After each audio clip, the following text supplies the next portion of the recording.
happened? Net. Okay. I am extremely sorry for that. Is my voice and video clear? मेरी class late नहीं शुरू होती, but इसका ये तो मेरे बस में नहीं है ना? चल, कोई बात नहीं, विल कवर दैट। 3-4 मिनट का जो भी लॉस है वो हम कवर कर लेंगे। So we'll directly start with our course, okay? And I think 3 or 4 of you have yesterday joined the course. Okay. So we'll start directly with that. These are some basics that we must first study in order to start this economic survey. Okay. तो वो basics वगैरह क्या है पहले हम वो start करेंगे, ठीक है?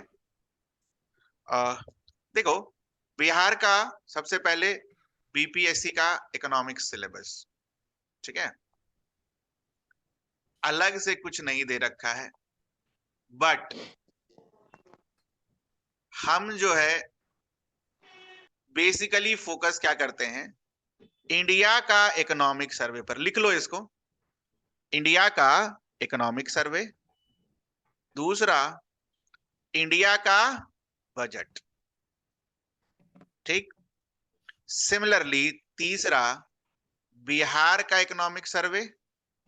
चौथा, बिहार का बजट।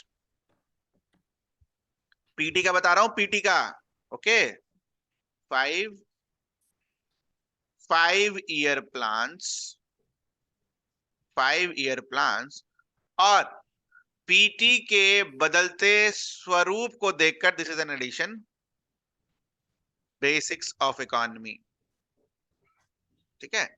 ऑब्वियसली करंट अफेयर्स में तो आएगा ही आएगा इकोनॉमी वाला पार्ट। हाँ, करंट अफेयर्स को इसमें इंक्लूड नहीं कर रहे हैं इकोनॉमी वाला, ठीक है? तो ये मेजर पार्ट होते हैं, जिसमें से ये जो बिहार इकोनॉमिक सर्वे है जो कि 25 फरवरी को आएगा, तो जब आएगा तब पढ़ाएंगे, पहले तो पढ़ा नहीं सकते, है ना? ठीक है। उसी तरह बिहार बजट जो अभी आएगा 28 को, पहले तो पढ़ा नहीं सकते, ठीक है? तो ये जब दोनों आएगा, these are the major portion, इस पर हमें मेजर फोकस करना है, ठीक है? ताकि कहीं से भी कोई सवाल हमारा नहीं छूटे, ठीक है? और ये मैंने ऐड किया है, ये मैंने आपके सिलेबस के लिए ऐड किया है, बेसिक्स ऑफ इकोनॉमी, ठीक है? क्योंकि यार वो जिस तरीके से इस साल इस बार आप पेपर पूछा है, मुझे लग रहा है कि दे आर शिफ्टिंग टुवर्ड्स, ठीक है, पता है, बड़े बाबूजी के पास शिफ्ट कर रहे हैं यूपीएससी की तरफ। तो I think you should prepare for that basics also, okay? So let's start with this. India का जो इकोनॉमिक सर्वे है हम वहां से स्टार्ट करेंगे, बट इकोनॉमिक सर्वे तो हम ऐसे ही नहीं पढ़ लेंगे, है ना? ठीक है, इकोनॉमिक सर्वे जो है ऐसे ही तो दिमाग में नहीं जाएगा ना। तो सबसे पहली चीज होती है, व्हाट इज इकोनॉमिक सर्वे? क्या होता है इकोनॉमिक सर्वे? आइडिया है आपको? हाँ, do you have any idea what is economic survey? Do you have this idea what is economic survey?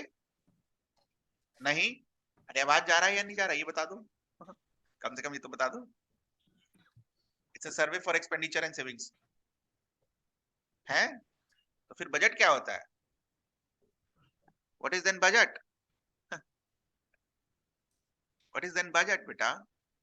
चलो कोई बात नहीं, कोई बात नहीं, मैं बस यही समझ के समझ पढ़ा रहा हूं आपको कि आपको कुछ नहीं आता। Will start from there. So what will start? Survey. Survey क्या होता है बेटा? What is survey? Normally survey कैसे करते हैं? आपको एक सेट ऑफ पेज दे दिया जाता है। जैसे मान लो आपको बोला जाएगा कि आप अपने लोकेलिटी में घूमो और हर हाउस होल्ड में जाओ और उसके जो हाउस होल्ड के हेड हैं उसका नाम लिखो यहां पर, उसका एज लिखो यहां पर, उसका ऑक्यूपेशन लिखो यहां पर, ठीक है? तो आप बेसिकली क्या कर रहे हो? डेटा कलेक्ट कर रहे हो, हाँ या ना? जो भी है नाम का ही डेटा है, डेमोग्राफी का ही data. You are doing what? You are collecting data, ठीक है? तो सर्वे में बेसिकली हम यही काम करते हैं, ठीक है? सर्वे में बेसिकली हम यही काम करते हैं। ये जो डेटा वगैरह का जो कलेक्शन होता है उसको हम कलेक्ट करते हैं और साथ में उस डेटा को एनालाइज करते हैं कि आखिर वो डेटा रिप्रेजेंट क्या करता है। ऐसा थोड़ी कुछ भी जाके कलेक्ट कर लेंगे, है ना। We need to analyse those data, और उस एनालिसिस के बेसिस पर, उस एनालिसिस के बेसिस पर आप नहीं, मतलब इकोनॉमिक सर्वे वाले जो है वो अपना क्या करते हैं, कमेंट वगैरह डालते हैं कि देखो ऐसा ऐसा हुआ है पिछले सालों में, तो इस तरीके से इकोनॉमी को आगे बढ़ना चाहिए। ठीक है, इस तरीके की कमेंट एनालिसिस बाजी होती है। प्लस साथ में सर्वे में क्या होता है, जो सरकारी प्रोग्राम होते हैं, सरकार, सर्वे तो सरकारी चीज है बेटा, तो जो भी सरकारी प्रोग्राम्स होते हैं, गवर्नमेंट के जो प्रोग्राम्स होते हैं, उनको, उनका क्या इफेक्ट हुआ, ये सारी चीजों को भी सर्वे हाईलाइट करता है। ठीक है ना। जैसे मान लो गवर्नमेंट ने हर घर बिजली योजना शुरू करी, ठीक। अब हर घर बिजली योजना उसने पिछले साल शुरू करी या उसके 2 साल पहले शुरू करी, बट उसका क्या अभी तक, क्या हर सभी विलेजेस एरिया में या सभी हाउस होल्ड को उतना बिजली पहुंचा? तो सर्वे में कलेक्ट करके क्या बोलेंगे, चलो 99.8% of the household has been reached with electricity, ये 100 है वैसे, ठीक है, बिजली के बारे में बात करें तो। उसी तरह एलपीजी कनेक्शन बांटते हैं ये लोग, प्रधानमंत्री उज्ज्वला योजना, तो कितने घरों को मिला, कितने घरों को नहीं मिला, तो बेसिकली वो भी क्या है, डेटा ही है ना बेटा। That is also a part of what, data. ठीक है, तो हम क्या यहां पर देख सकते हैं कि all these things are carried out in survey. तो सर्वे का मतलब समझ में आ गया बेटा सबको, सर्वे होता क्या है। शॉर्ट में दिमाग में रखें तो सर्वे is basically a part of what, data collection.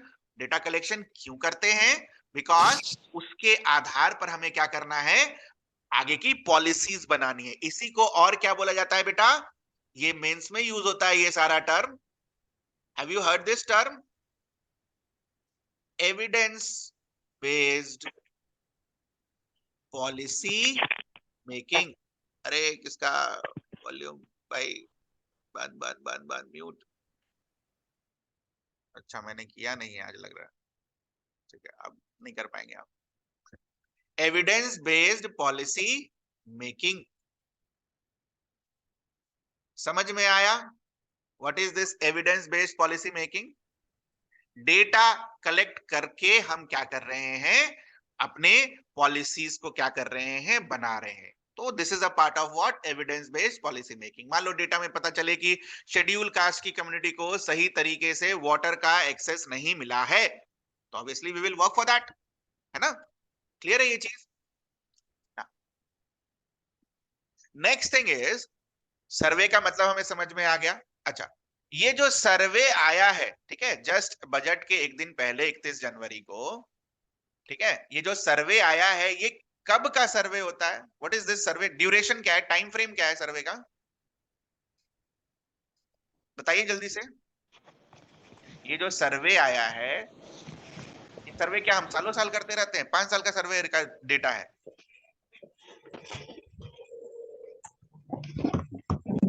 नहीं बताइए जल्दी बताइए। अरे पार्टिसिपेटिव होता है बेटा, तभी सीख पाओगे, पार्टिसिपेटिव नहीं होगे तो नहीं सीख पाओगे, समझ रहे हो। 2022 2023 नहीं नहीं, 10 ईयर का तो सेंसस होता है बेटा, सर्वे के बारे में बात करें। अच्छा वेरी गुड, बहुत सुंदर, बच्चों ने जवाब दिया 2022 टू 2023। तो अब आप बताओ सर्वे आया कब बेटा, ठीक, सर्वे आया कब, बजट के एक दिन पहले। बस सोचना इस चीज को, है ना। 31 जनवरी इसमें लिख देते हैं 2023। फाइनेंशियल ईयर क्या होता है बेटा, what is financial year, 1 April 2022 to 31 March 2023, ठीक है, this is what financial year 2022, ठीक है। तो अगर आप यहां पर ध्यान से देखो, 31 जनवरी 2023 को आपका सर्वे आया, ठीक है, सॉरी 31 जनवरी 2023 को आपका सर्वे आया, तो क्या ये सर्वे पूरे फाइनेंशियल ईयर की कहानी बताएगा?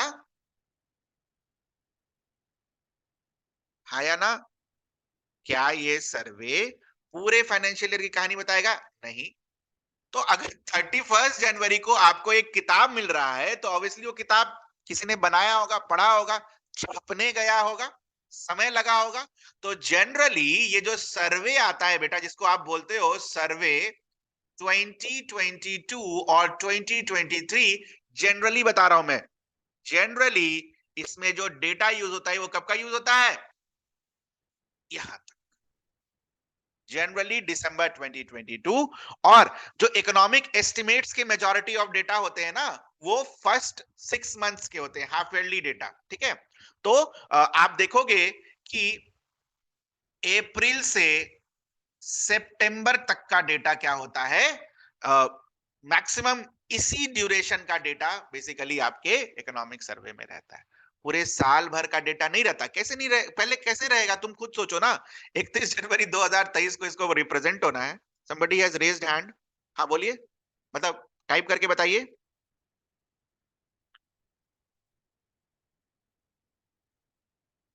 कुछ डाउट है आपको?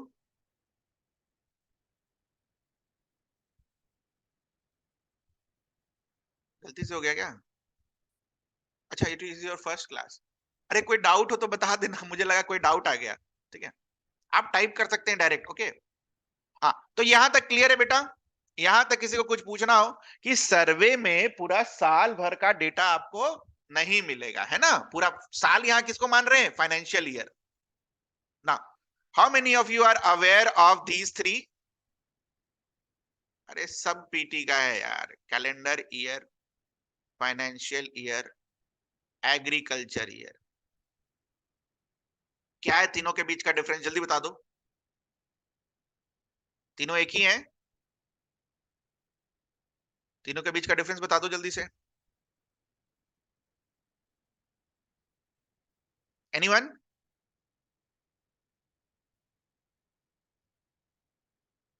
What is the meaning of this? 1 January to 31 December. Okay, 1 January to 31 December. Financial year 1 April to 31 March अगले साल का। ठीक है, नेक्स्ट ईयर का अगले साल 31 March. And last is agriculture year, this is what? 1 July to 30 June. ये किसी भी साल पूछा जा सकता है पीटी में, मार्क कर लीजिए इसको।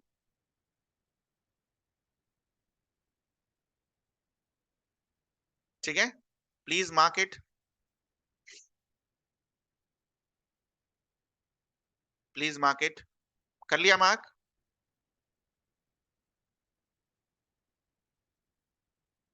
इसको स्टार लगा लेना। एग्रीकल्चर ईयर किसी भी साल पूछा जा सकता है कि एग्रीकल्चर ईयर इंडिया में क्या माना गया है, 1 जुलाई टू 30 जून। ठीक है, सो आई होप इकोनॉमिक सर्वे का बेसिक प्रेमाइसेस आपके दिमाग में क्लियर है कि अब दिमाग में चलेगा ना कि अब जो डेटा लिखा हुआ है वो साल भर का डेटा नहीं होगा, है ना? वो बेसिकली कब तक का डेटा होगा? मैक्सिमम अप टू दिसंबर, या मान के चलो 5 या 10 जनवरी तक का। ठीक है, क्लियर है ये चीज? तो ये मैंने आपको इसलिए समझाया कि बहुत सारा डेटा मार्केट में रहता है, तो आपको ये ध्यान रखना होता है कि क्वेश्चन क्या पूछा है। क्वेश्चन के ऊपर पहला लाइन लिख के देता है according to India's economic survey. तो इंडिया का जो इकोनॉमिक सर्वे का डेटा है वो हम आंसर करेंगे।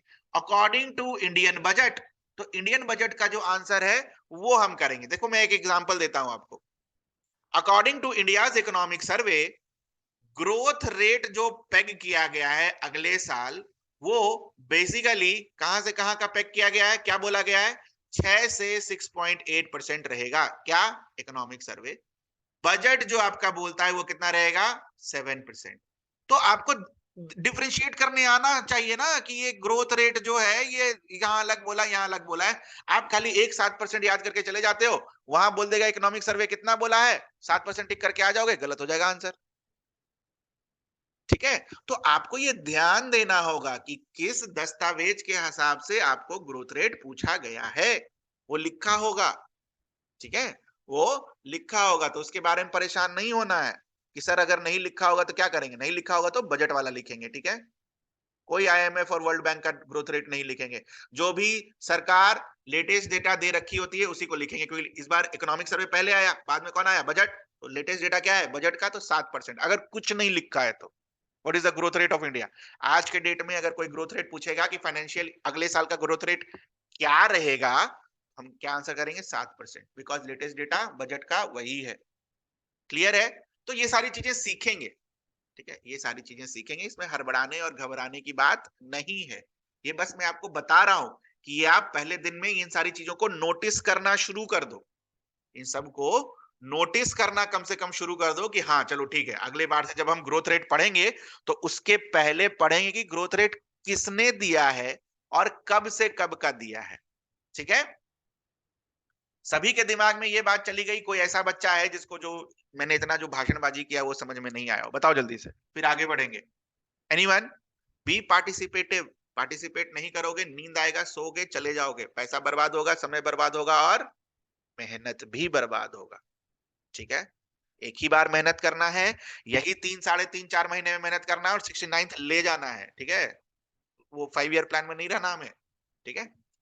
उस लेवल तक हम आपको पहुंचाएंगे, आपको मेहनत करना है। तो क्लियर है सभी को, आगे चलें।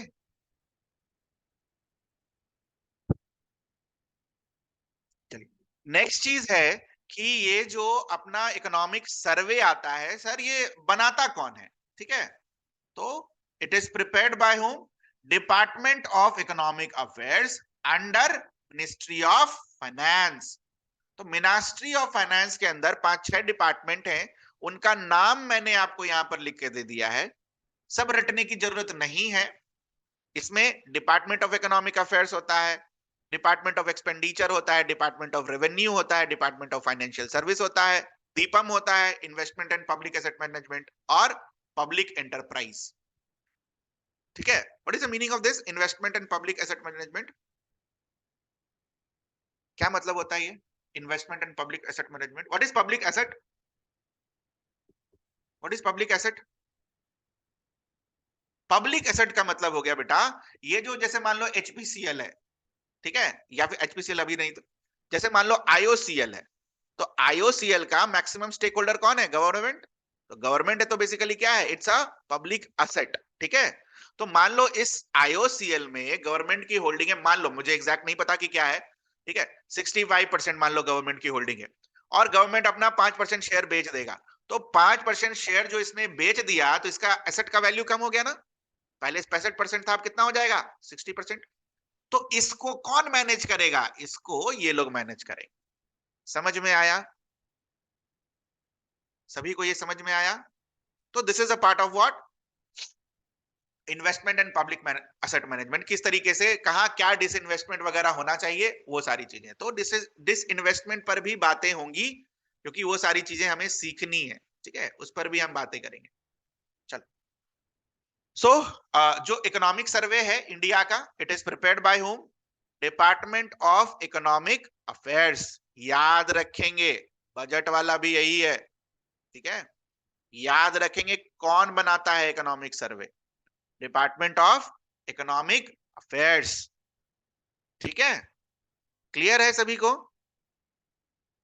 नाउ नेक्स्ट इज, ये जो इकोनॉमिक सर्वे हम पढ़ने वाले हैं, ये किस साल का इकोनॉमिक सर्वे, तो ये मैंने ऑलरेडी बहुत सा डिस्कशन कर दिया, 22-23, ये मत भूलना, 22-23। अभी इंडिया वाला पढ़ रहे हैं, बिहार वाला जब पढ़ेंगे तब देखा जाएगा, ठीक है।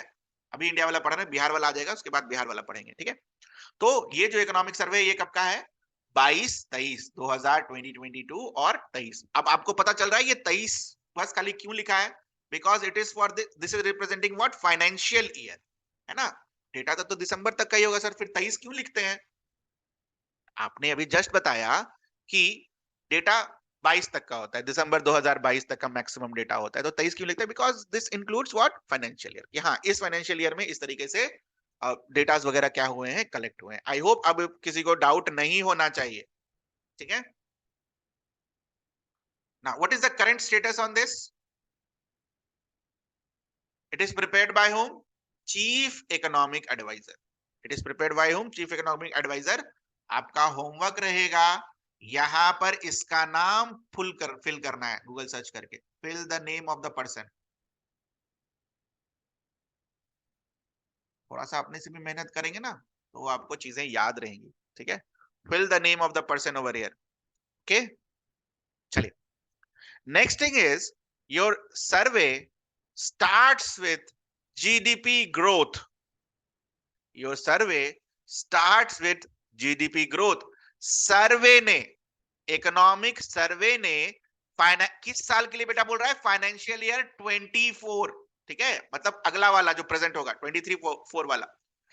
तो फाइनेंशियल ईयर 24 के लिए इन्होंने जो रेट दिया है वो कितना दिया है? 6 to 6.8। यही हमारे बजट ने कितना दिया है? 7%। तो ध्यान से पढ़ना। नाउ बात आती है कि व्हाट इज जीडीपी। डेटा तो आप रट लेंगे, बात आती है व्हाट इज जीडीपी। तो जीडीपी पर अब बातें चलेंगी, बेसिक्स। दोबारा बिहार इकोनॉमिक सर्वे में जीडीपी नहीं पढ़ाऊंगा, पहले बता रहा हूं। जीडीपी अभी उसी तरह सर्वे के बारे में कहानी नहीं बताऊंगा, वहां डायरेक्ट हम लोग डेटा देखेंगे, ठीक है। There will be no such कहानी कि 1 अप्रैल से कहां तक का सर्वे होगा। बिहार इकोनॉमिक सर्वे में यही सीख लीजिए, यही डेटा पूछ लीजिए। GDP, what is GDP? GDP क्या होता है बेटा? रटा तो होगा, नहीं रटा कभी? What is GDP? How do we define GDP? बस याद कर लेते क्या आप लोग 7% और 6.8%? ऐसे थोड़ी होता है। लिखो इसको।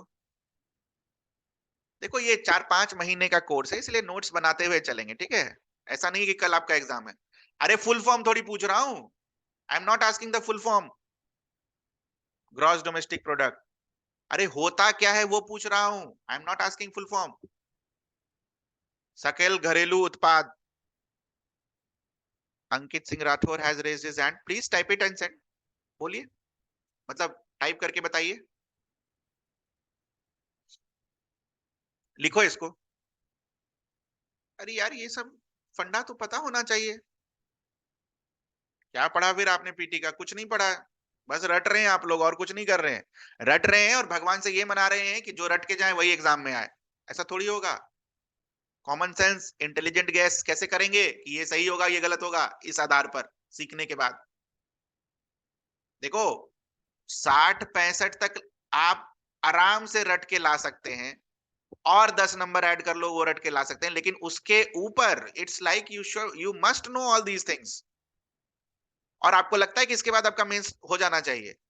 हाँ, अगर आपको जीडीपी का मतलब नहीं पता है तो इसके बाद लगता है कि आप 2 महीने में आप मेंस भी लिख लेंगे और भी पेपर 2? हाँ, यही दिक्कत होती है हमारी तैयारी का। Total value of goods produce, अरे नहीं बेटा, monetary value of final goods आधा आधा लोग बोल रहे हैं। हाँ, अब देखो, अब सही आंसर कर रहे हैं, बस आधा आधा बोल रहे हैं। लिखिए,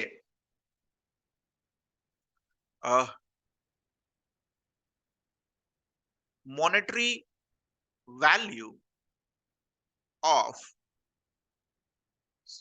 final, monetary value of final goods and services produced within an economy, produced within an economy in a given time frame। अब देख लो, जिसका भी डेफिनेशन था, किसी ने मॉनेटरी वैल्यू मेंशन किया, फाइनल गुड मेंशन किया, विद इन द इकोनॉमी नहीं मेंशन किया। किसी ने मॉनेटरी वैल्यू मेंशन किया, गिवन टाइम फ्रेम मेंशन नहीं किया। तो दीज आर 4 कीवर्ड्स। आपको तो जीडीपी का डेफिनेशन पूछ देगा, आपसे गलत हो जाएगा। Which of the following constitute GDP? Final monetary goods, final goods with in an economy, given time frame. और 1 and 2, 2 and 3, 1 and 3, 1, 2, 3, 4 खत्म हो गए। आप तो, आपको पता ही नहीं है, ठीक है। Monetary value of final goods and services produced within an economy in a given time frame। क्या है इसका मतलब? पहला टर्म का मतलब देखते हैं। मॉनेटरी वैल्यू 10 किलो आटा, 10 किलो आटा, ठीक है यार, ऐसे ही लिख दे रहा हूं आटा, ठीक है, उसके पर नहीं जानेगा। 10 किलो आटा, तो जीडीपी में क्या हम ये 10 किलो आटा का वैल्यू यूज करेंगे जीडीपी निकालने के लिए? 10 किलो आटा नहीं। मान लो 1 किलो आटा का दाम 10 रुपया है, तो 10 किलो आटा का दाम कितना होगा? This is the meaning of what? Monetary value. जो भी गुड्स एंड सर्विसेज हैं, उसको आपको फाइनल पैसों में कन्वर्ट करना पड़ेगा, ठीक है? उसको फाइनल क्या करना होगा? पैसों में कन्वर्ट करना पड़ेगा, तब आपको मॉनेटरी वैल्यू निकलेगा। सभी को मॉनेटरी वैल्यू का मतलब क्लियर है? सभी को मॉनेटरी वैल्यू का मतलब क्लियर है? What is the meaning of this term monetary value? Next is final goods. What is the meaning of final goods? How many types of goods are there? How many types of goods are there? अच्छा, मतलब on the basis of this, मतलब जब GDP हम देख रहे हैं तो कितने तरीके के गुड्स आप जानते हो? अरे गुड्स एंड सर्विसेज दोनों मिला लो। रेडी टू यूज, तो let's see whether it is ready to use और नॉट। ओके, तो देयर आर बेसिकली जीडीपी के कैलकुलेशन में फाइनल गुड्स हम यूज करते हैं, तो यहां पर दो तरीके के गुड्स के बारे में हम पढ़ेंगे। एक होता है इंटरमीडिएट गुड्स और एक होता है फाइनल गुड्स। जैसे मान लो कार, जैसे मान लो कार, ठीक है? तो कार को अगर आप देखोगे और साथ में यहां पर लिखो रोल्ड स्टील, जिससे कार की बॉडी बनती है, तो एक बात बताओ, जो कार है वो अपने मतलब का है या फिर ये रोल्ड स्टील आपके मतलब का है? आप खरीदने गए कार और आपको मिल दे दिया उसने रोल्ड स्टील, कार का ढांचा। तो दीज, ये जो कार बनी है किससे बनी है? रोल्ड स्टील से बनी है। ये जो कार किस बनी है, वो किससे बनी है? टायर से बनी है। तो ये रोल्ड स्टील टायर वगैरह कार के मैन्युफैक्चरिंग प्रोसेस में क्या हो जाएंगे? Intermediate goods. समझ में आया ये चीज? समझ में आई ये चीज? ये जो रोल्ड स्टील्स और टायर्स वगैरह हैं, they will be part of what? Intermediate goods. कब? कार के मैन्युफैक्चरिंग में, ठीक है? और जब ये कार आप खरीदते हो, तो उसके बाद उस कार का तो कोई मार्केट में कहीं जाता नहीं है, वो तो आपके पास रहता है फॉर प्राइवेट कंजम्पशन। जब आप ये कार को खरीद लेते हो, तो उससे आप कोई नया इकोनॉमिक एक्टिविटी तो नहीं कर रहे होते ना। So that's why car in this case will be treated as what? Final good. मतलब इसके आगे इकोनॉमिक एक्टिविटी जो है वो नहीं होगी, ये हैंड एक्सचेंज नहीं करेगा। फाइनल गुड का यही मतलब होता है, इकोनॉमिक एक्टिविटी खत्म उसके बाद। Now my question to you is, please listen to this, please listen to this, please listen to this. My question to you is कि अगर आप यही कार को, अगर आप इसी कार को कैब सर्विसेज के लिए यूज करो, तो now again this car is acting at what? Intermediate good, क्योंकि फाइनल क्या है? Cab service. समझ में आया? कार कभी इंटरमीडिएट गुड भी हो सकता है और कार कभी कार जो है फाइनल गुड्स के लिए भी हो सकता है। अगर आपने कार को प्राइवेट कंजम्पशन के लिए खरीदा है तो car is a final good. अगर आपने इसी कार को ओला उबर के लिए खरीदा है या कैब सर्विस के लिए खरीदा है तो it is an intermediate good. ये समझ में आता है कंसेप्ट? ये बताओ। तो जीडीपी में हम फाइनल सर्विसेज को देखते हैं, है ना? कहां पर लास्ट इकोनॉमिक एक्टिविटी हुए, कहां पर लास्ट एक्सचेंजेस हुए। तो इसी प्रकार से मुझे जरा, क्या आप वॉशिंग मशीन के बारे में सोच सकते हो? सोचिए जरा वॉशिंग मशीन के बारे में, कहां पर ये इंटरमीडिएट गुड है और कहां पर ये फाइनल गुड है? Please think of it.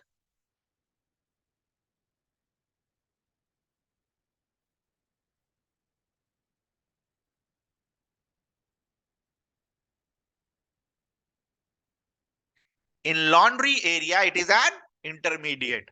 और फाइनल गुड कहाँ है? जब हमारे घरों में होता है ना? हम अपने घर में वॉशिंग मशीन से कपड़ा ये करके बाहर वाले का नहीं देते ना, ठीक है?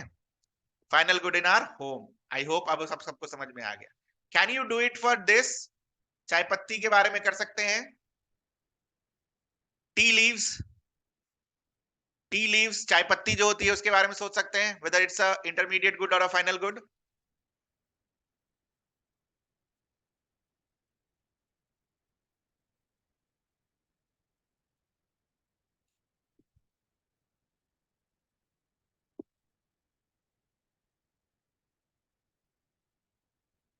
ठीक है,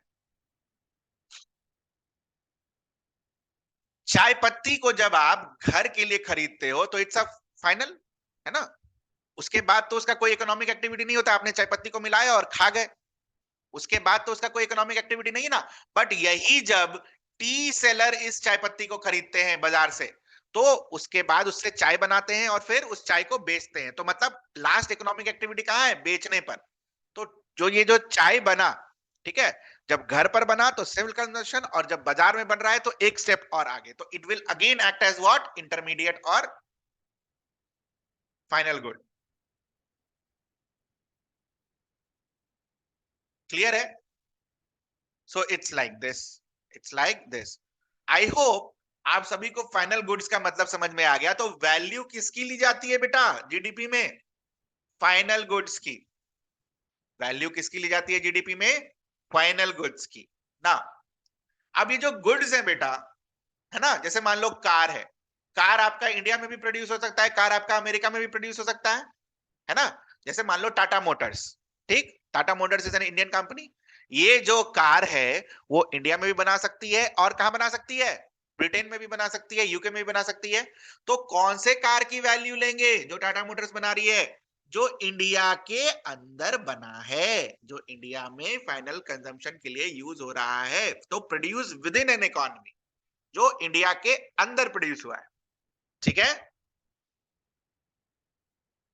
और लास्ट है इन अ गिवन टाइम फ्रेम। ऐसा नहीं 4-5 साल का टाइम फ्रेम रहता है, एक साल जनरली हम रखते हैं कि 1 अप्रैल से लेकर अगले साल के 31 मार्च तक कितना हमारा ऐसा गुड्स वगैरह क्या हुआ, प्रोड्यूस हुआ, तो time frame is also there. Okay,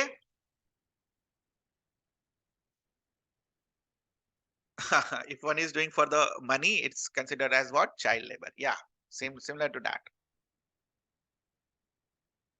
GDP की सभी को क्लियर है? कोई ऐसा है जिसको जीडीपी नहीं क्लियर हो? एनीवन? हमारे बैच में सभी का फंडा क्लियर होना चाहिए। रटा रटाया वाला काम खत्म, ठीक है? रटेंगे भी, बस समझ के रटेंगे, याद करेंगे लेकिन समझ कर याद करेंगे ताकि कुछ मिस ना हो। एनीवन? कोई ऐसा बच्चा हो जिसको नहीं समझ में आया हो? Very good. नाउ जब जीडीपी पढ़ ही लिया है तो इसके साथ एक चीज और देख लेते हैं।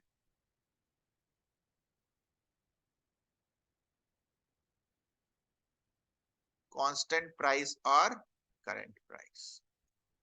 ध्यान से देखना, मान लो 2011 की बात कर रहे हैं, ठीक है? आपके इकोनॉमी में बस वीट प्रोड्यूस होता है। क्या प्रोड्यूस होता है? बस और बस, और कुछ नहीं, बस वीट प्रोड्यूस हो रहा है, ठीक? आपने 2011 में 12 किलो वीट प्रोड्यूस किया, और 2011 में ये जो प्राइस था वीट का, से फॉर एग्जांपल ₹10 पर केजी, तो 2011 में आपकी इकोनॉमी का जीडीपी क्या होगा बेटा? What will be your GDP? बेटा क्लास 10 के एनसीईआरटी में है ये सब। What will be your GDP? ₹120, ठीक ना? मान लीजिए 2023 की बात कर लेते हैं। अब जो है आपने 15 केजी आप वेट प्रोड्यूस कर रहे हैं, और से फॉर एग्जांपल अभी जो प्राइस है इट बिकम्स 20 पर केजी। अभी की जीडीपी क्या हो जाएगी? अभी की जीडीपी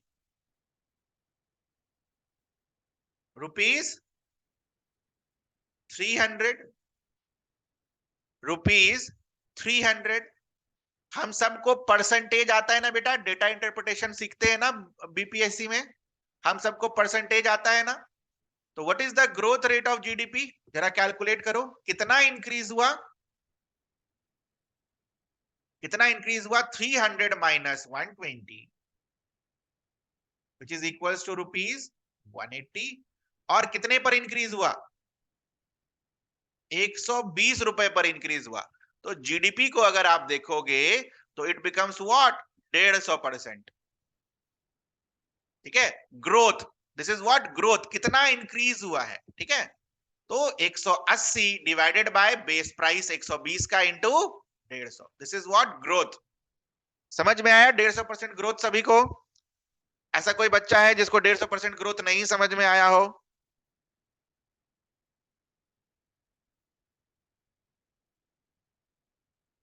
ना, ऐसा कोई भी बच्चा है जिसको नहीं समझ में आया हो, बता दें ना। ये जो 20 रुपया था बेटा, ये कब का प्राइस था? 2023 का प्राइस था। नाउ क्या हम 2023 का प्राइस और 2011 के प्राइस प्राइस को कंपेयर कर सकते हैं? नहीं ना। उस समय 10 रुपया था, बहुत सारी चीजें थी, इकोनॉमी अलग तरीके से चल रहा था, 20 अलग तरीके से चल रहा था।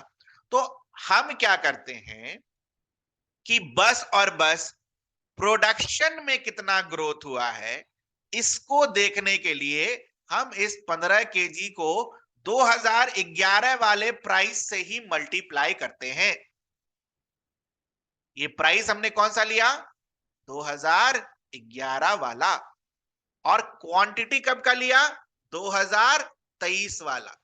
क्वांटिटी अभी का नाउ और प्राइस पुराना। ठीक है, अब जो है जीडीपी कितना आएगा बेटा आपका? 150। और अब ग्रोथ रेट निकालो, 150 minus 120 will give you what? 150 ही आएगा ना, 15 इंटू 10, 150। हाँ, ₹30। और 30 upon 120 into 100 will give you what? 25% growth. 25% growth. तो बेसिकली ये जो ग्रोथ रेट है ये भी अलग अलग तरीके से कैलकुलेट होता है। जब आपने 300 रुपया यूज किया तो प्राइस 300 निकाला, तो उसमें प्राइस क्या यूज किया? अभी का, अभी का प्राइस। सो दैट्स वाई यहां से जो ग्रोथ रेट निकलेगा उसे हम क्या बुलाएंगे? Growth rate at current price. ठीक है ना। जब आपने ये 10 रुपया से कैलकुलेट किया तो आपने क्या लिया? बेस लिया, कब का? 2011-12 का जो प्राइस था वो। तो इसीलिए इस प्राइस को हम क्या बुलाएंगे? Growth rate at constant price. Price constant मतलब वही जो 10 रुपया था 2011 का, उसी बेसिस पर हम ग्रोथ रेट कैलकुलेट कर रहे हैं। तो एक बात बताओ मुझे, सही फिगर कौन सा है? आपकी जीडीपी अच्छे से बढ़ रही है या नहीं बढ़ रही है, उसका सही मापदंड कौन बनाता है? लेफ्ट वाला करंट प्राइस या राइट वाला कांस्टेंट प्राइस? सही मापदंड सोच समझ कर बताना, हड़बड़ी की कोई बात नहीं है। वी हैव बहुत टाइम है अपने पास।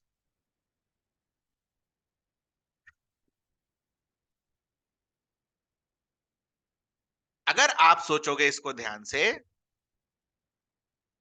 तो यहां देखो कि करंट प्राइस, ठीक है, करंट प्राइस में आपने प्राइस को भी इंक्लूड कर लिया और प्राइस बढ़ने के काफी सारे कारण हो सकते हैं। ठीक है, बट अगर आपको किसी जीडीपी का होलिस्टिक ग्रोथ देखना है तो बेसिकली आप क्या चीज में देखते हो कि प्रोडक्शन कैसे इंक्रीज हुआ है। तभी तो आप बता पाओगे ना कि आज मेरा मार्क्स जो है 100 आया है, आज मेरा मार्क्स 80 है और कल मेरा मार्क्स 100 है, तो मैंने 20 मार्क्स इंक्रीज किया। आज मैं 10 कार प्रोड्यूस कर रहा हूं, कल मैं 15 कार प्रोड्यूस कर रहा हूं, तो आप 5 कार एक्स्ट्रा प्रोड्यूस कर पाए। तो हम प्रोडक्शन के हिसाब से जीडीपी को अगर मेजर करें तो that is a good measure. So that's why growth rate at constant price is a good measure of calculating GDP. Okay, तो जनरली जब ये टर्म नहीं लिखा होता है और लिख रखा होता है कि ग्रोथ रेट 6 से 6.8% का होगा, तो ये ग्रोथ रेट का क्या चीज पर कैलकुलेट हो रहा है? Constant price. ठीक है, क्लियर है? बट इतना दूर तक आपको नहीं जाना है, बट चूंकि जीडीपी का पार्ट था तो मैंने सोचा बता देना सही रहेगा। ठीक है, क्योंकि इकोनॉमिक सर्वे पढ़ेंगे, कहीं पर करंट प्राइस कांस्टेंट प्राइस आ गया तो आप आराम से उसको क्या कर सको। तो here comes the first memorisation for you कि इकोनॉमिक सर्वे ने ग्रोथ रेट कितना बोला है इंडिया का रहेगा, तो आंसर क्या है? 6 to 6.8%। ना ही 6% बोला है, ना ही 6.8% बोला है। क्या बोला है? ये अगर कहीं दिखा तो यही आंसर होगा। इसके अलावा मान लो ऑप्शन दे दिया 6%, दूसरा ऑप्शन दे दिया 6.2%, तीसरा ऑप्शन दे दिया 6.4%, चौथा ऑप्शन दे दिया नन। आंसर क्या होगा? नन, क्योंकि they have not clearly said you कि 6% होना चाहिए या 6.8 होना चाहिए। रेंज बताया है, ना कि एग्जैक्ट डेटा दिया है। हाँ बिल्कुल, बिल्कुल हो सकता है कि 10 साल पहले 20 कार कर रहे थे और अभी 15 कार कर रहे हैं, बट प्राइस बढ़ गया हो, तो उससे आपको कार का प्रोडक्शन का वैल्यू नहीं पता चलेगा ना। कि अगर आप करंट प्राइस पर कैलकुलेट करोगे आपको तो सब कुछ हरी हरी दिखेंगी, 40 लाख उधर और 45 लाख यहाँ, तो जीडीपी तो बढ़ गया, बट क्या एक्चुअल में कुछ अच्छा हुआ? प्रोडक्शन बढ़ेगा तभी तो एम्प्लॉयमेंट वगैरह जनरेट होगा ना। That's why constant price. ये क्लियर है आपको ये क्वेश्चन?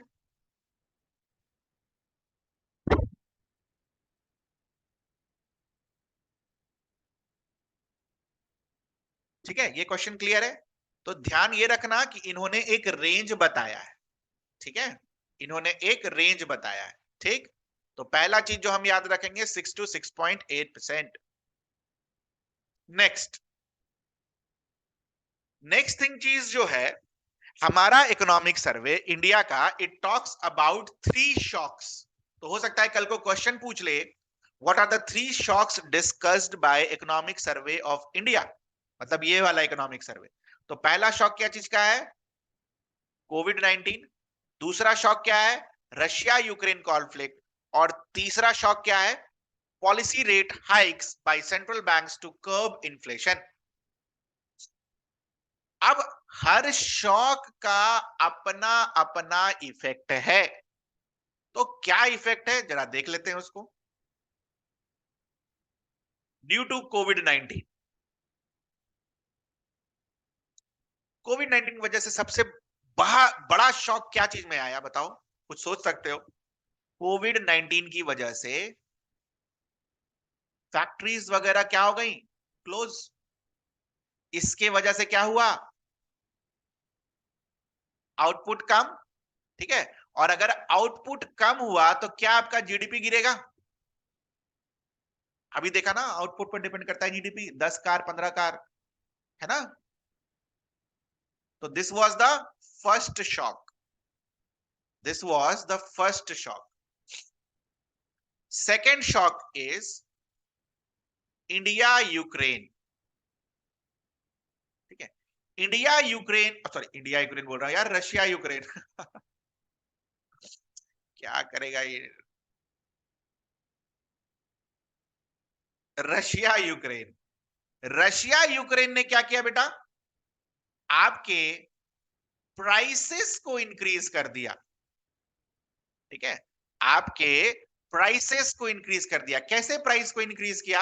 जैसे मान लो वीट वगैरह का सप्लायर हुआ करता है यूक्रेन, अगर यूक्रेन से वीट जो है मार्केट में नहीं आएगा, दूसरे कंट्री में नहीं जाएगा, तो क्या वीट का सप्लाई कम हो जाएगा? और वीट का अगर सप्लाई कम हो जाएगा तो क्या होगा? उसके पैसे, उसके लिए आपको ज्यादा पैसे देने पड़ेंगे। जो चीज रेयर होती है, जैसे मान लो डायमंड, ठीक है, जैसे मान लो डायमंड, तो रेयर का जो वैल्यू होता है वो क्या होता है? ज्यादा होता है ना। सिमिलरली आप सोचो, आज के दिन में 100 किलो वीट अवेलेबल है मार्केट में और 10 लोग हैं, कल के दिन में 10 किलो वीट अवेलेबल है और फिर 10 लोग हैं, तो आपको नहीं लगता ये 10 किलो वीट का प्राइस ज्यादा रहेगा क्योंकि ज्यादा लोग हैं खरीदार? ठीक है, तो जब क्वांटिटी लिमिटेड हो जाती है तो उसका प्राइस क्या होता है, बढ़ जाता है। तो same thing happened here also. Okay, Russia Ukraine war की वजह से ये जो वीट वगैरह का प्राइस है और भी जो एक्सपोर्ट आइटम्स हैं जैसे कि फर्टिलाइजर्स वगैरह, उसके प्राइसेस क्या हुए, बढ़ गए। और प्राइसेस अगर बढ़ गया तो उसकी वजह से क्या होगा, प्राइस इंक्रीज को क्या बोलते हैं बेटा, इन्फ्लेशन। उसको क्या बुलाते हैं, इन्फ्लेशन। तो this was the second shock. एक तो आउटपुट आपका डाउन है, दूसरे बार क्या हुआ कि प्राइस भी चीजों की बढ़ने लगी, तो आम जनता का क्या होगा, खराब स्थिति होगी, है ना। पेट्रोल का प्राइस बढ़ गया था बहुत ज्यादा, 119-20 हुआ था, अभी तो खैर 107-108 पर है, अभी भी बढ़ा हुआ ही है, बट फिर भी 119-20 से तो कम है। ठीक है, और जो तीसरा पॉइंट आपका दे रखा है पॉलिसी रेट हाइक्स। अब इसको समझते हैं, what is the meaning of policy rate hikes. चलो देखो, मान लो एक बैंक है B1, ठीक है, B1 में अगर आप 100 रुपए जमा करते हो तो आपको सेविंग्स पर 5% मिलता है, ठीक, 5% ब्याज। There is a bank B2 जिस पर आप 100 रुपए जमा करते हो और आपको वहां पर 2.5% इंटरेस्ट मिलता है। आप कहां पैसा जमा करोगे, where you will spend the money, obviously bank 1। और लेट्स सी बैंक 1, अब देखो यहां पर there is a country 1 India and there is a country US, ठीक है, और यहां पर यूके में बैठा हुआ है एक इन्वेस्टर, ठीक है, कि भाई मुझे ना $1 बिलियन का इन्वेस्टमेंट करना है, ठीक। इंडिया वाला इसको 6% दे रहा है, यूएस वाला इसको 6.5% दे रहा है, ठीक है। एक मिनट रुक जाओ, एक मिनट रुक जाओ, अभी नहीं अभी नहीं अभी नहीं, ऐसे नहीं। इंडिया वाला इसको 6% दे रहा है और यूएस वाला, ठीक है, इसको 5.5 दे रहा है। कहां जाएगा ये, where it will go, to India. Now अगले दिन यूएस वाले ने अनाउंस कर दिया कि अरे ठीक है, छोड़ो, क्या नाम मेरा ना आपका 6.5। क्या होगा इस केस में, यहां से पैसा निकालेगा और यहां पैसा लगाएगा। इसको क्या बुलाते हैं, फ्लाइट ऑफ कैपिटल। इसको क्या बुलाते हैं, फ्लाइट ऑफ कैपिटल, ठीक है। तो ये तीसरा शॉक था। जैसे ही यूएसए ने अपनी पॉलिसी रेट को हाइक करना शुरू किया, वैसे ही क्या हुआ, इंडिया से flight of capital.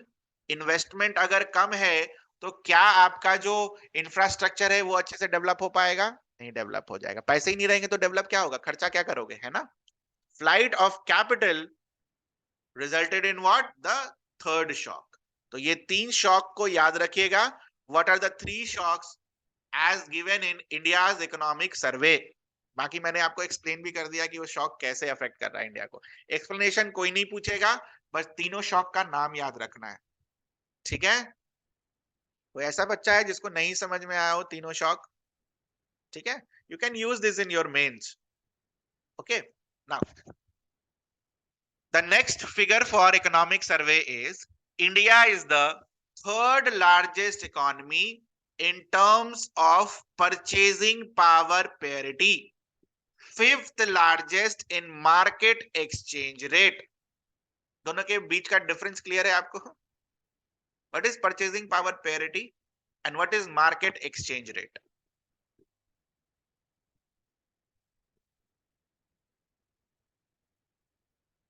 What is purchasing power parity and what is market exchange rate, any idea. Purchasing power parity and market exchange rate, any idea, किसी को कोई आइडिया। चलो देखते हैं।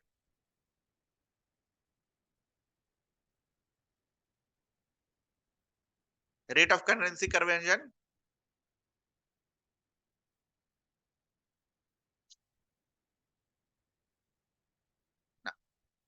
आपने क्या ये सुना है $1 जो है ₹82, ये तो आप सुनते होंगे।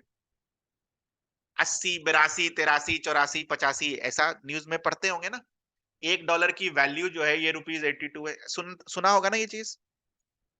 What is this? ये है क्या? This is market exchange rate. मतलब जैसे बॉम्बे स्टॉक एक्सचेंज होता है, जैसे आपका other stock, New York stock exchanges होते हैं, वहां पर किसी भी शेयर प्राइस का वैल्यू डिटरमाइन क्या करता है कि उस शेयर की बोली कितनी लग रही है।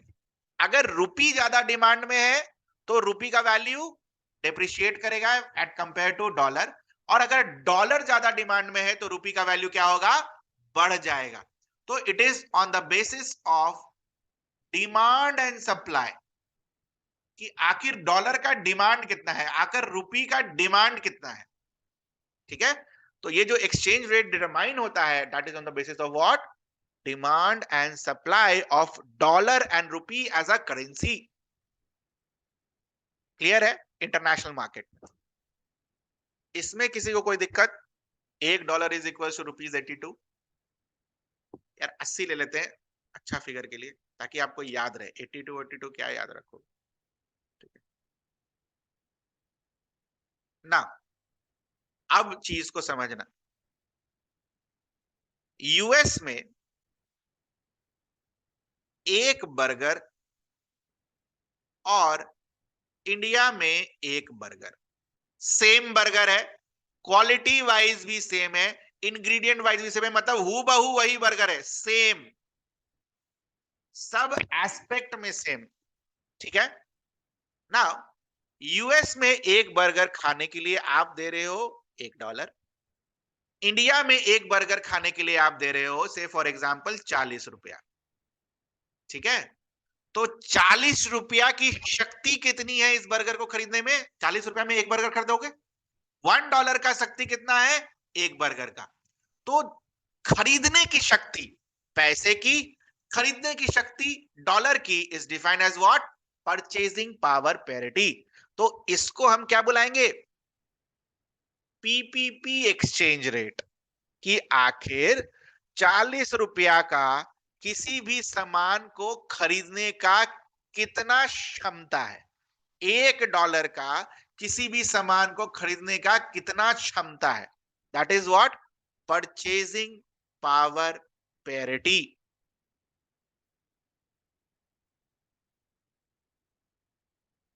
इक्वालिटी कैसे बेटा? इक्वालिटी तो इन्फ्लेशन वगैरह से पे डिपेंड कर जाएगा। डिफाइन कैसे करेंगे?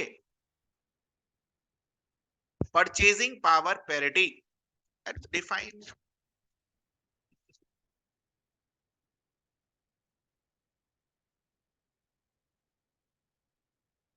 इस तरीके से डिफाइन करते हैं, वैल्यू ऑफ करेंसी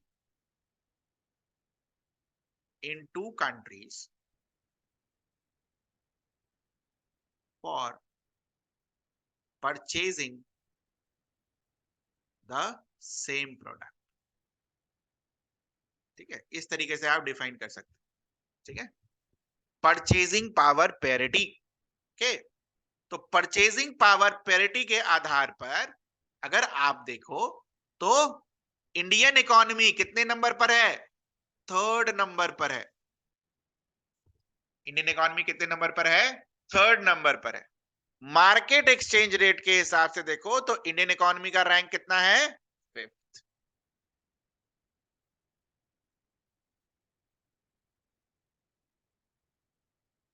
ठीक है, according to our economic survey, कितना बड़ी अपनी इकोनॉमी है।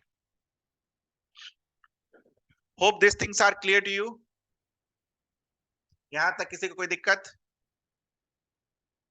नहीं होना चाहिए। ठीक है,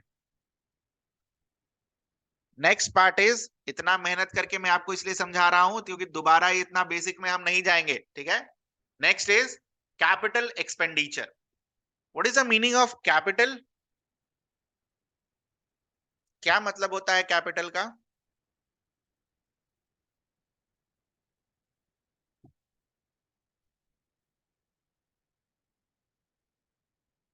कैपिटल को हम दो चीज से रिलेट करते हैं।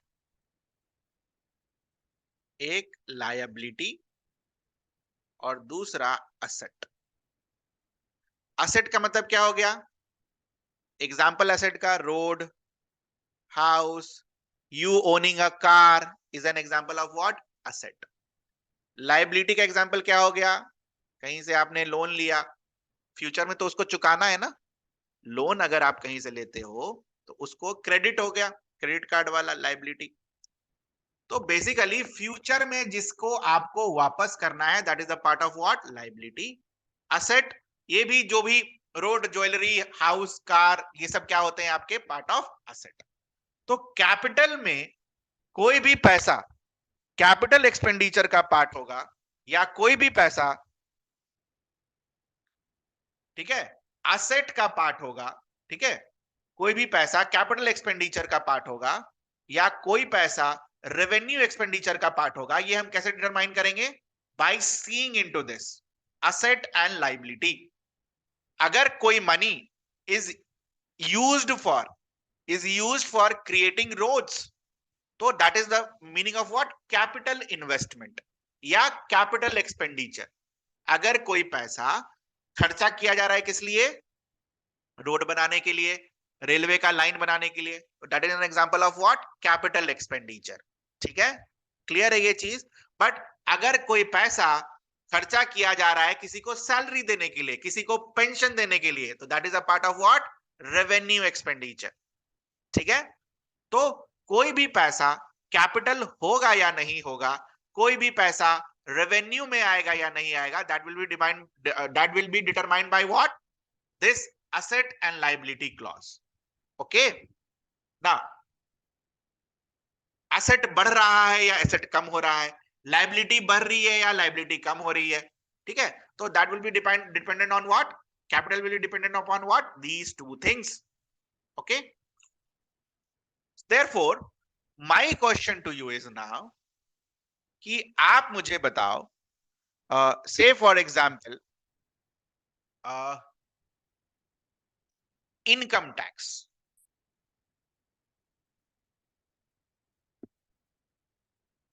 इनकम टैक्स को हम कहां रखेंगे? रेवेन्यू में रखेंगे या कैपिटल में रखेंगे? और क्यों रखेंगे? इनकम टैक्स से सरकार को पैसा आता है ना, इनकम टैक्स से सरकार को पैसा आता है, तो इनकम टैक्स को कहां रखेंगे? रेवेन्यू में रखेंगे या कैपिटल में रखेंगे?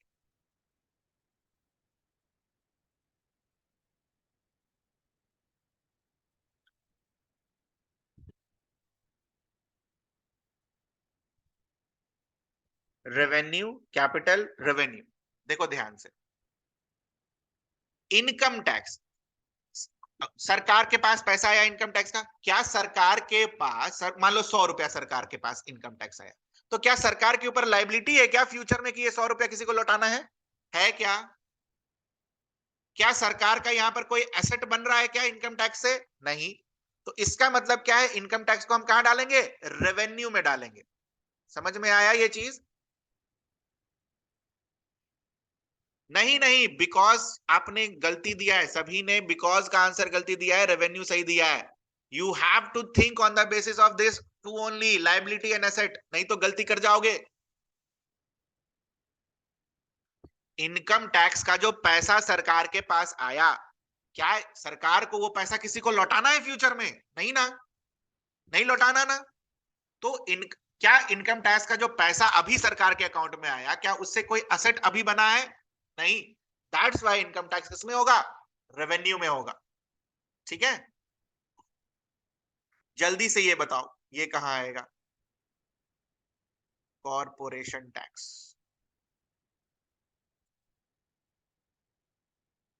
यही दो पैरामीटर पर सोचना है और कुछ बुद्धि नहीं लगाना है बेटा।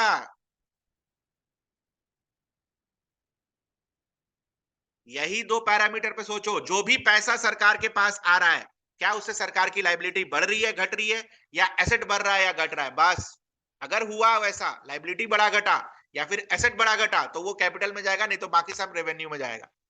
सोचो जल्दी से, कॉर्पोरेशन टैक्स।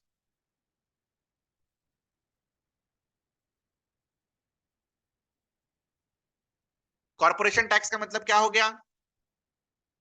ये जो कंपनी वगैरह जो पैसा पे करती है 25% इनकम टैक्स, ठीक है।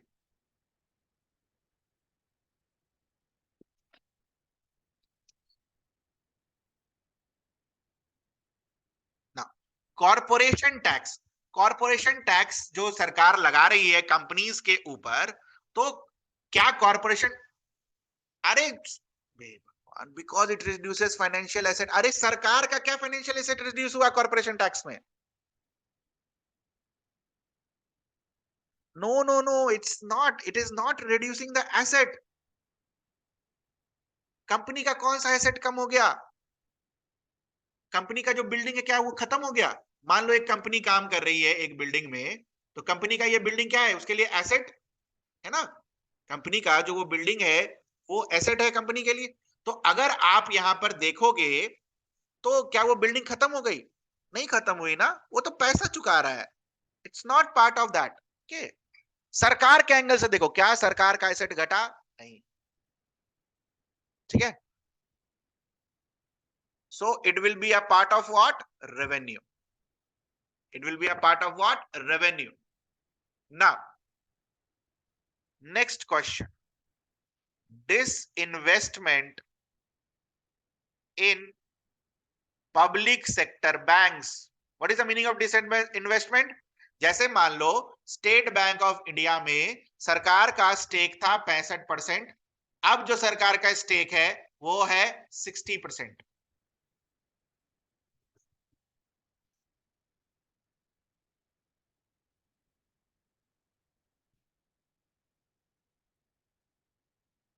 बताओ डिसइन्वेस्टमेंट कहां आएगा? सोचो, सोचो, दिमाग लगाओ, सोचो, छोड़ेंगे थोड़ी।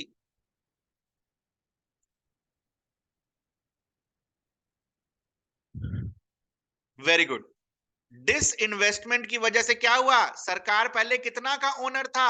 65% का। अब सरकार कितने का ओनर है? 60% का। तो सरकार का जो ओनरशिप है वो घट गया ना बेटा।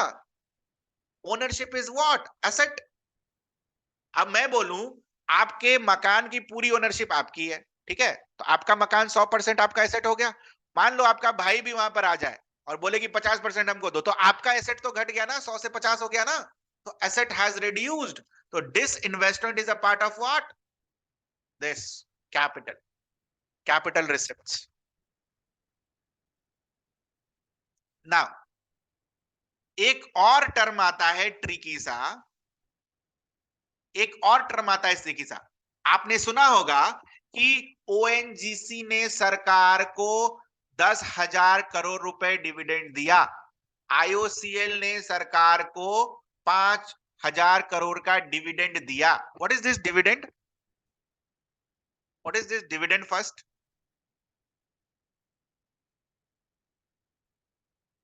जैसे मान लो कोई कंपनी को प्रॉफिट होता है, 100 रुपया प्रॉफिट होता है, ठीक है, जैसे मान लो कंपनी को 100 रुपया प्रॉफिट होता है, ठीक है, और कंपनी के 10 ओनर है, तो कंपनी क्या करती है? देखो सारी कंपनी डिविडेंड डिस्ट्रीब्यूट नहीं करती है, बट जो कंपनी डिविडेंड डिस्ट्रीब्यूट करती है, मान लो 10 ओनर है, सबका 10-10% है, तो सबको कितना रुपया मिलेगा? ₹10। तो ये जो ₹10 मिला ओनर्स को, इसे हम क्या बुलाते हैं? डिविडेंड। इसे क्या बुलाते हैं? डिविडेंड। ठीक है।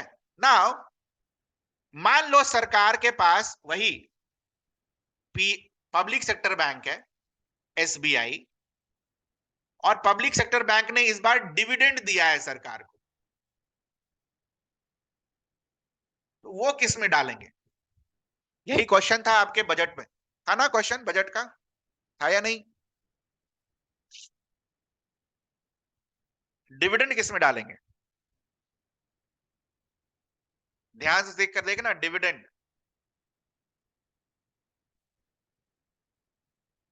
Dividend from public sector banks या dividend from public sector units. Very good, आ गया आप सबको समझ में, रेवेन्यू। डिविडेंड का जो पैसा दिया गया, डिविडेंड का जो पैसा दिया गया, ठीक है, वो अगर आप देखो तो क्या डिविडेंड देने की वजह से सरकार का कोई स्टेक कम हुआ क्या? यहां पर एसबीआई में पहले भी 65% था और एसबीआई में अभी भी 65% है, तो क्या गवर्नमेंट की ओनरशिप कम हुई? नहीं ना, डिविडेंड का पैसा देने से, वो तो प्रॉफिट में से निकाल के दिया है, तो that's why dividend will be where in revenue. समझ आ गया सबको? because it is neither creating liability nor reducing the assets. Very good. अब आप सिंपली आंसर कर सकते हो। मुझे बताओ, सरकार अगर दूसरे कंट्री से लोन ले, वर्ल्ड बैंक से लोन ले, तो वो कहां डालेंगे, कैपिटल में या रेवेन्यू में? सरकार मान लो दूसरे जगह से लोन ले ले, कहां डालेंगे, कैपिटल में कि रेवेन्यू में? कैपिटल। वेरी गुड, सीख गए आप सब। देखो सबका आंसर सही हो गया, इसका मतलब मैंने अच्छा पढ़ाया। अरे ऐसे नहीं बोल रहा यार, बस kidding, I am kidding. Okay, so इसका ठीक है, तो इसका मतलब क्या है, कैपिटल एक्सपेंडिचर। अब मतलब समझ में आ रहा है कैपिटल एक्सपेंडिचर का मतलब? हम पैसा कहां लगाएंगे, हम पैसा वहां लगाएंगे जहां पर असेट क्रिएशन करना हो, जैसे कि रोड बनाना हो, रेलवे बनाना हो, घर बनाना हो, तो वैसे पार्ट को हम किस में डालेंगे, कैपिटल एक्सपेंडिचर। वैसा पैसा जो घर बनाने के लिए हो, रोड बनाने के लिए हो, रेलवे को एक्सपेंशन के लिए हो, एयरपोर्ट बनाने के लिए हो, इंफ्रास्ट्रक्चर के लिए हो, किसी चीज के लिए भी हो, मेनली कैपिटल के हिसाब से, कि हम अपना अगर असेट बना रहे हैं तो that is a part of what, capital expenditure. ठीक है, तो आपके इकोनॉमिक सर्वे ने क्या बोला कि जो पहला 8 महीना था, इसमें जो कैपिटल एक्सपेंडिचर हुआ है वो लगभग कितना हुआ है, 63.4%। नॉट रिमेंबर, ये याद नहीं रखना, नहीं याद रखना है। हो सकता है टेस्ट सीरीज में पूछ ले, बीपीएससी में नहीं पूछेगा। ठीक है, क्लियर है सभी को ये चीज? ठीक है, anything you would like to ask? I think इतने सारे कंसेप्ट मैंने आपको बताए हैं, I should end over here, because I want कि जितनी भी चीजें मैंने आपको बताई है, अगले 15-20 मिनट में वीडियो लेक्चर अपलोड हो जाएगा, तो आप उसको देखिए, आप उसको कंसोलिडेट कीजिए, और फिर हम आगे बढ़ेंगे। ठीक है, इतना मेरे हिसाब से काफी है पहले दिन के लिए। ओके, हाँ, नहीं नहीं, अभी बंद नहीं कर रहा, अभी बस इतना बता रहा हूं कि इतना जो हमने तामझाम पढ़ा है, it is more than enough for today. हाँ, now the floor is open for question. Video upload app पर होगा।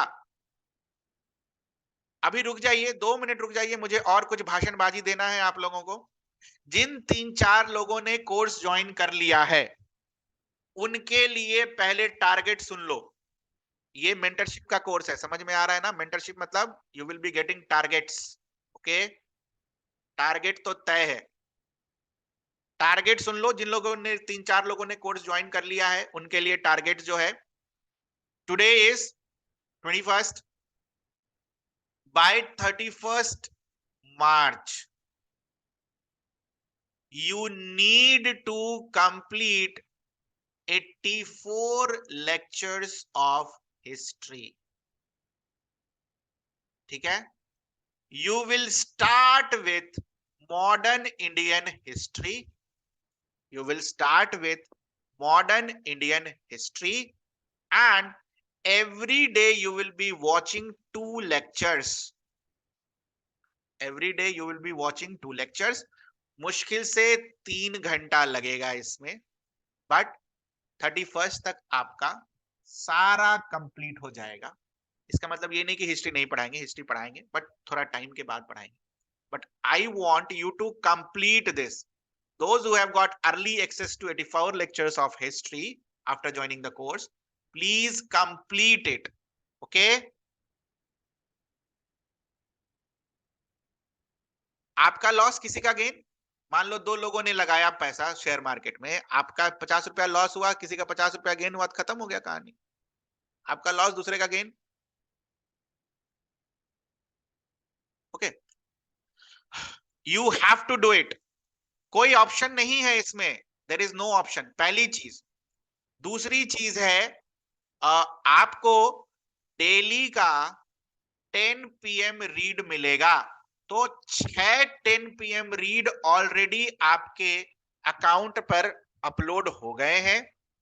Please complete this in next 3 days। 10 PM read को आप अगले 3 दिन में कंप्लीट कर लेंगे।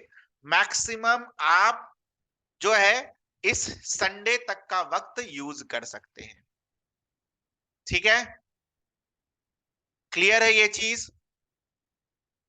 थर्ड थिंग, अगर आपका मैथ्स वीक है, क्लास 8 का आप एनसीईआरटी लेंगे और जो परसेंटेज का चैप्टर है वो आप बनाएंगे।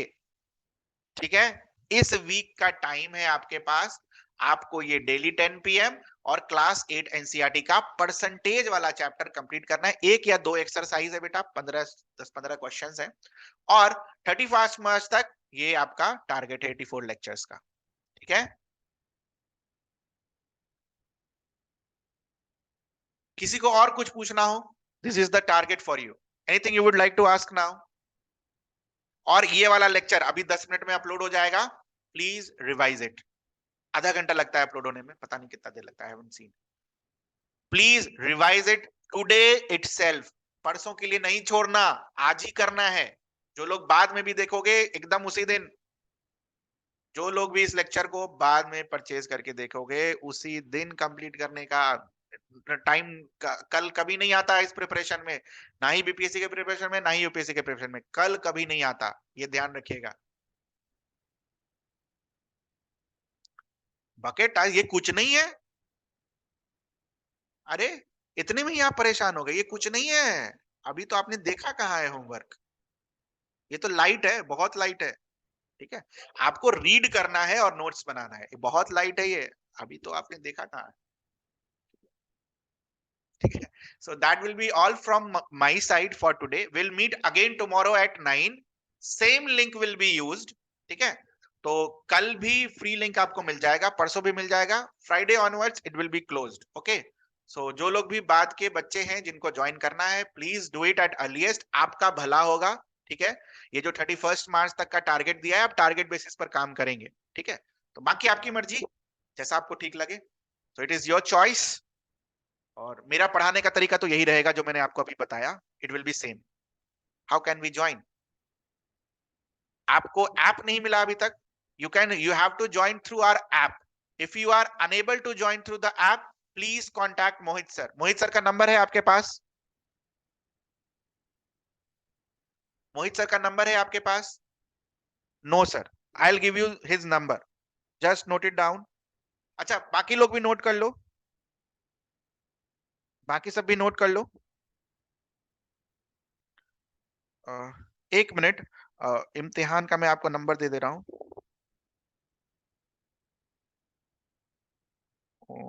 कहाँ गया यार, मेरा ही गायब हो गया। Just give me 1 minute.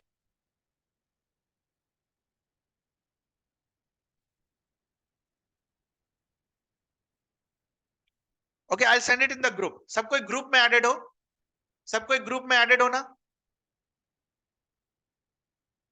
सभी कोई ग्रुप में एडेड हो। आज का लिंक सुबह में मिला था आपको, क्लास का लिंक आपको। आई am not in the group.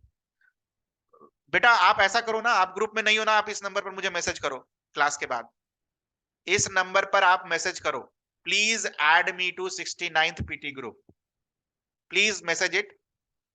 Okay, जो लोग भी नहीं है प्लीज इस पर मैसेज कीजिए, जो लोग भी ग्रुप में नहीं है, नहीं तो पीडीएफ वगैरह कैसे मिलेगा? ठीक है, या तो ऐप के थ्रू देखना होगा। प्लीज इस नंबर पर मैसेज कीजिए और अपना नाम लिख दीजिएगा और अपना बैच लिख दीजिएगा, जैसे